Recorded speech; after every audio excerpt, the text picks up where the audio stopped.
Okay. Bell ringer today. This is limits. Yes, we're recording now. Oh, God. Take one. I'm sorry to whoever's watching this. Okay. We've got a limit. We have not actually found a limit in a long time, so this is review. Whenever we started with limits, the first method that we always try is to evaluate by direct substitution. AP students, this is going to be very important. You're not doing any of this work in your head today. You have to show the substitution. So everybody do this with me now. So this is equal to 2 times 3 squared minus 3 minus 15 over 3 squared minus 3 minus 6. And then 2 times 9 is 18 minus 18 is 0 over 3 squared, which is 9, minus another 9, that's 0. So we get 0 over 0. And when we started with limits and we got an answer that didn't work with direct substitution, we tried other methods. So this one can be solved by factoring and canceling out. So you need to rewrite the limit as x approaches 3 in factored form. The denominator, what multiplies to give me negative 6 and adds to give me negative 1? 2 and 3. 2 and 3, which one's negative? Negative 3. 3. So x minus 3, x plus 2. All right. To factor the numerator, we have a leading coefficient of 2, so we have to multiply our leading coefficient by our constant. That's negative 30. What multiplies to give me negative 30 and adds to give me negative 1? 5 and 6, which one's positive? Or which one's negative? Negative 6. Okay, so this is where we have different techniques. I use the method that Miss Colombo uses also. So I set up what I call my double bubbles. I put 2x at the front of both of them. Then I put these numbers, positive 5 and negative 6. And then whatever has a GCF, that needs to be canceled out and factored. This has a GCF of 2, so you cancel that out and you're left with x minus 3. 2x plus 5 doesn't have a common factor, so that's just good how it is. So 2x plus 5 and x minus 3. Okay, we see that x minus 3 can be canceled out, so we cancel that out. Remind me, what happens on a graph if you canceled out a factor? Very good. There was a hole at what value? 33. At x is equal to positive 3. Very good. Okay. So once we cancel that out, we can plug in, reevaluate the limit, direct substitute into what's left over. 2 times 3 plus 5 over 3 plus 2. So that is, let's see, 6 plus 5 is 11 over 5. I can't see that. 11 over 5 is your answer. Okay, so this rule that we're learning today was introduced to y'all on the Saturday session, and it's real easy, so hopefully y'all remember that. It's easy after today. This is L'Hopital. It can be spelled with an S, so you may have seen it as, exactly, L'Hopital. So basically, this is what's happening. In the beginning of calculus, we learned and used limits to find derivatives. The whole point of limits was to start learning what the derivative is. Okay, so then let's fill in what is the definition of the derivative. This is important, again, especially for AP. You're going to see this on May 15th. Now, everybody takes the AP test, so I should stop saying just AP because we're all, no, everybody doesn't take the AP test. Everybody takes, sorry, everybody's going to be taking a mock exam that is going to count as our final grade, okay? So because it's all the same. Of course, I'll grade things differently, but I just need to work on my not calling only AP to remember things. Everybody needs to remember this. So, definition of the derivative.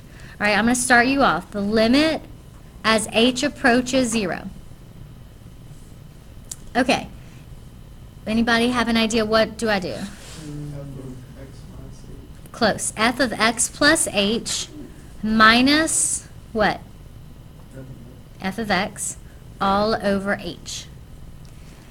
Now, we've seen this a lot. We've seen this on a lot of quizzes and tests also. If I ask you the limit of a function that's in, of a expression in this form, we learned that we just look at that last term, we say, oh, that's actually the function, and then we just used our derivative rules. Okay, so you've seen that a few times, and that is a common question on the AP test. All right, so we use limits to define derivatives. And now, with L'Hopital, we use derivatives to solve limits. So now we're going backwards. We use limits to solve derivatives that are difficult or time-consuming. First, we need to know this word, what is indeterminate form. Indeterminate form is a result in the form of 0 over 0 or plus or minus infinity over plus or minus infinity. Plus or minus infinity means that it could be positive infinity over negative infinity or negative over positive or whatever, okay? Either any kind of infinity.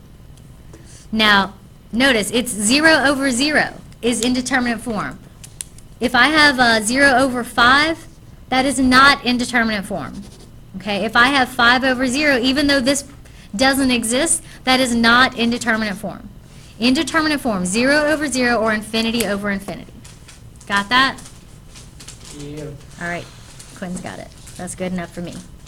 So, L'Hopital's rule. All right, I was writing this earlier, so I just told them, like, I'm not going to write out L'Hopital every time. So that's, anyway, what my note is about here. If you're taking the AP test and you take this test on May 15th, we know that we're always on our best behavior on May 15th and we write out everything. But in this class, for my test, I'm okay with abbreviations.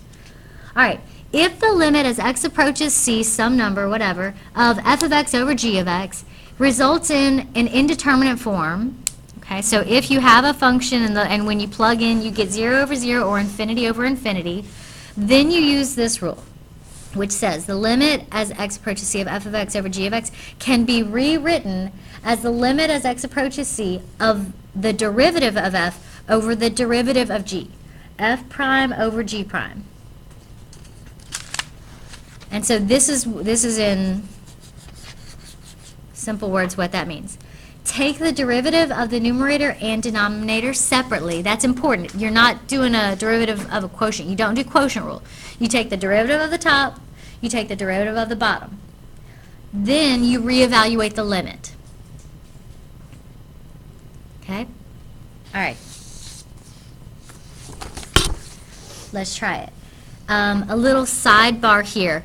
This one and several of the examples that we're going to look at, these are limits that we have other methods to solve. L'Hopital is also going to work on them, but in general, you don't have to use L'Hopital except for on certain ones. So I want to see if you remember what this rule is. It might make more sense if I show you the limit as x approaches 0 of sine of 8x over x. Does anybody remember what that would be? 8. Very good.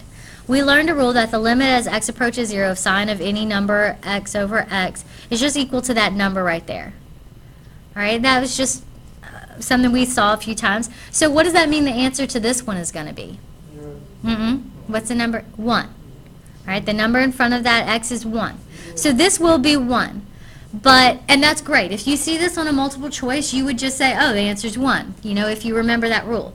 If you don't remember that rule, then what you need to show first is that you try direct substitution. So you have to show the direct substitution. Sine of 0 over 0. All right, who in here is in the trig class? All right, so you're going to have to know, not enough of y'all, but I need all y'all to know the unit circle, and that's coming back for you twofold now. Okay, unit circle. So it's never leaving you. Sine of 0, what is it? 0. So this is 0 over 0. Now I just cross these out because I never like something like that to be on my paper. But I don't want to make it, I don't want to block it out or anything. So you still need to be able to see. I need to show that I got an indeterminate form. Then I need to say that I'm going to use L'Hopital. So by L'Hopital, okay, then we can rewrite the limit. You still are doing the limit as x approaches 0, but now you take the derivative of the top and put it over the derivative of the denominator. So what is the derivative of sine of x? Cosine x. And what is the derivative of x? 1. Once you take the derivative, you reevaluate. So you direct substitute again. Cosine of 0. What is cosine of 0? 1. Which we had said this was going to be, so that's good. 1. Okay. This example is the bell ringer that we had. Now again, to use L'Hopital on a free response, you have to show that you tried to plug in first and that you got an indeterminate form. Now we already plugged that in on the first page, so I know that that was equal to 0 over 0. Okay, so this is equal to 0 over 0, an indeterminate form, so we can use L'Hopital. And rewrite the limit. Okay, so I'm going to let y'all work on that.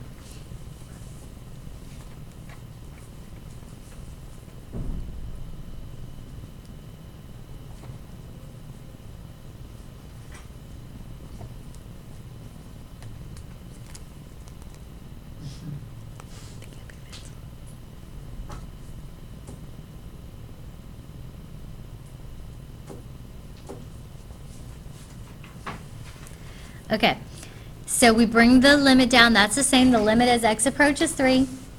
And now you take the derivative of the top. So the derivative of 2x squared minus x minus 15 is just 4x minus 1. What's the derivative of my denominator? 2x minus 1. Y'all with me there? Okay, and we reevaluate. So 4 times 3 minus 1 over 2 times 3 minus 1. 12 minus 1 is 11, 6 minus 1 is 5. And that matches what we got in the bell ringer by factoring. Okay, so this is helpful for if you see that problem and you know you had to factor, but maybe you don't remember how to factor with the leading coefficient. Well, then you can use this rule. Okay, numero tres. All right, remember indeterminate form is 0 over 0 or infinity over infinity. So here if we plug in infinity, we would get 3 times infinity. Now this is like, not real. You can't for real plug in infinity, but it's okay to write it. All right, infinity over infinity gives us infinity. No, I'm sorry, gives us infinity over infinity. We can't make a conclusion about that except for that. That is an indeterminate form. And so we're going to try to use L'Hopital. So by L'Hopital, we do the limit as x approaches infinity of, what's the derivative of the top, Jordan? 3. What's the derivative, Hayden, of the denominator? 2x. 2x. And then reevaluate. 3 over 2 times infinity, which would be 3 over infinity. Now that's equal to something, but we got to review. Anybody remember what that's equal to? 0. It's going to be 0. Good. Okay. How do we know what something over infinity is equal to? We have to think about our fractions. Which of these fractions is smaller? 1 over 5. Good. Which of these fractions is smaller? 1 over 100, right? That's 0.5, 0.2, 0.01. All right, what if I do this? What's smaller? Okay, what if it gets bigger on the denominator? It's getting smaller and smaller and closer to what? The fraction is getting closer and closer to 0. If you have a number and the denominator is getting infinitely larger than that number, then that fraction will at some point become 0. Okay, so that's equal to 0.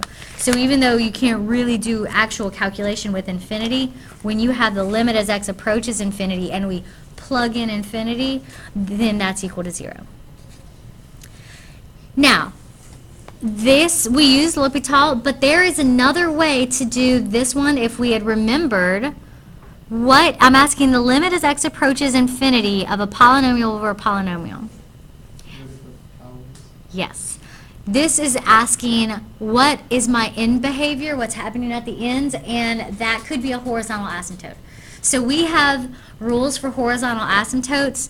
That is when you look at the degree of the numerator and the denominator. If the denominator's degree is larger, then the answer is always 0, if you're doing the limit as x approaches infinity. Remember, this is when I said it's like me holding up my little baby. How much energy does that take?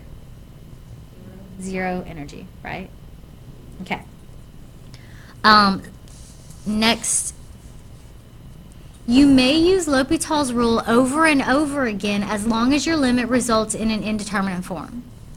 So what's going to happen here is we're going to evaluate, it's going to be indeterminate, so we're going to use L'Hopital. So we're going to do derivative over derivative. When we reevaluate, we're going to get an indeterminate form again.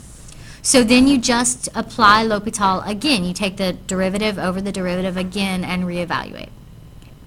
Now, and that's great. When you have to use that, or if that's the only thing you remember, that's great. But can anybody just look at this and tell me what my answer is going to be? 4. Because of our horizontal asymptote rules, when you're looking at the limit as x approaches infinity, you check for horizontal asymptote rules. Our degrees match, and so the limit is the ratio of the leading coefficients, 4 over 1. So we know the answer is going to be 4, but let's practice L'Hopital. Because as you're going to see, once you get the homework, some of them are easy to answer like this, but sometimes you have to use L'Hopital. That's the only strategy you have. So first, what do we have to show? Show it's an indeterminate form. So this would be 4 times infinity squared minus 3 times infinity. That's infinity over infinity. Okay, and then we have to say we're using L'Hopital, so I could say by L'Hopital, and then rewrite the limit. The limit as x approaches infinity, and then derivative over derivative. 8x minus 3 over 2x. Reevaluate, that is 8 times infinity minus 3 over 2 times infinity, which again gives you an indeterminate form. So you use L'Hopital again. The limit as x approaches infinity of, now the derivative of the top is 8, the derivative of the bottom is 2, the derivative of a constant is just a constant, so it's 8 over 2 or 4.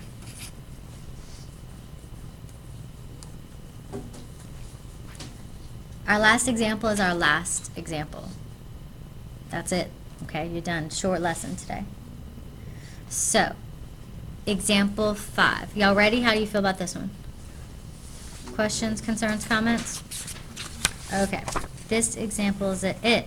Now here, we're going to have to use L'Hopital because there's no shortcut that we have to this. This isn't a polynomial over a polynomial, and it's not, there's no other strategies that we had to know this one. So you're going to evaluate if it's indeterminate, L'Hopital. And then you evaluate again, and if necessary, you do L'Hopital again. Okay, so y'all take a minute to work on that. Quentin, give me that, please. Thank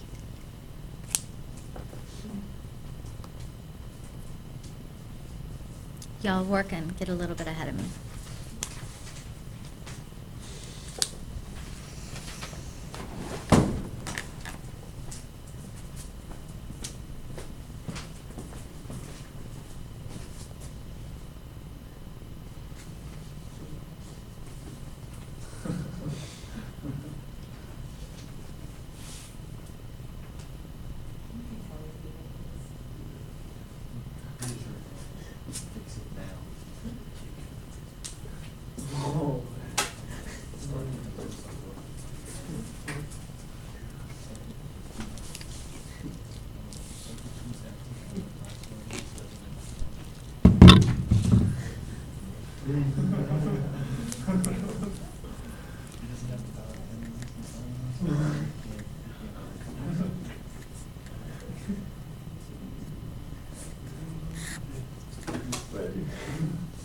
All right, the first thing I'm doing is doing direct substitution. I just plug in. What is cosine of 0? 1. Okay, so this is 2 times 1, so 2 minus 2 times 1, so 2, over 1 minus 1. So this results in the indeterminate form of 0 over 0. So then we have to say we're using L'Hopital. Hmm? I did that part. Great, thank you for all your hard work. Okay, so by L'Hopital, the limit as x approaches 0. And now we take the derivative at the top. What's the derivative of 2 cosine x? Negative sine x and negative 2 sine x. Positive 2 sine, oh, nope, negative 2, good job. I was, I just forgot to say the 2 first. no, you, okay, so negative 2 sine x, and then, now what rule do we have to use here? Chain rule, we have an inside, so take the derivative of the outside, keeping the inside the same, times the derivative of the inside. So the derivative of negative 2 cosine of something is what? Negative 2 sine. Well, then, yeah, it would be negative, so it'll change it to positive. Good. So plus 2 sine, keep the inside the same, times the derivative inside, so times 2, over. Derivative 1 is 0. Derivative of negative cosine is positive sine x. All right, evaluate. Negative 2 sine of 0 plus, I'm going to multiply this 2 by that 2, so that's 4 sine of 0 over sine of 0. Okay, what is sine of 0? 0. So this is 0 plus 0 over 0. So this is 0 over 0, an indeterminate form again. So we will use L'Hopital again. And take the derivative, we'll bring down the limit as x approaches 0, and take the derivative of each numerator and denominator again. Okay, the derivative of negative 2 sine x is what? Negative 2 cosine. Negative 2 cosine x, yes. And then here, if this was 4 sine x, because I just multiplied the 2 and 2, again, we'll use chain rule. So again, I'm looking at it like it was 4 times the cosine of 2x. So 4 times cosine, positive 4 cosine of something, the derivative is negative 4 sine, keeping the inside the same, times the derivative of the inside. All over, what's the derivative of sine x? Cosine x. Evaluate.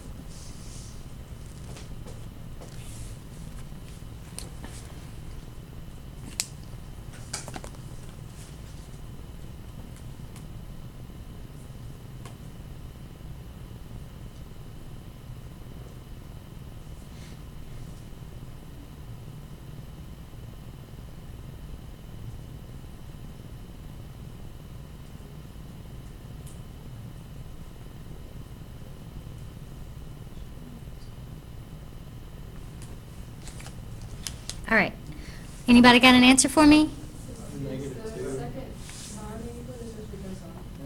2. Dang it. Okay, let's see. This one? Oh, because that was a sine, and for some reason I wrote it as cosine here. Okay, so when I was taking the derivative there, I should have been taking the derivative 4 sine of 2x, which would give me 4 cosine of 2x times 2, yes? So positive 4 cosine of 2x times 2. I was just testing you. And Quentin, you didn't catch it, you failed. Okay, now, when that's corrected, and you plug in, does anybody have the answer, the limit? 6 is correct. Okay.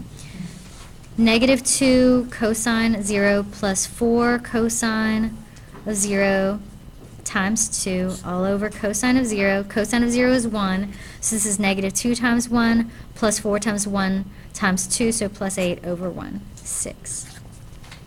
6.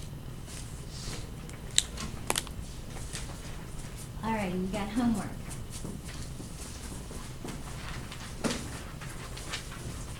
Okay, that is actually all of today's lesson. This is the homework. I'm going to hand that to you, and I guess I might print this out, or I'll scan it and put it on the website also for anybody who is watching this and unable to get that. Hey, y'all, wish your dancers good luck so they can hear you in the video. We're assuming that they're gonna watch this. Good luck, dancers. You're probably not gonna watch this. Wow! You're probably not gonna watch this, but good luck. Okay, first of all, there's a little dot that's a microphone right here.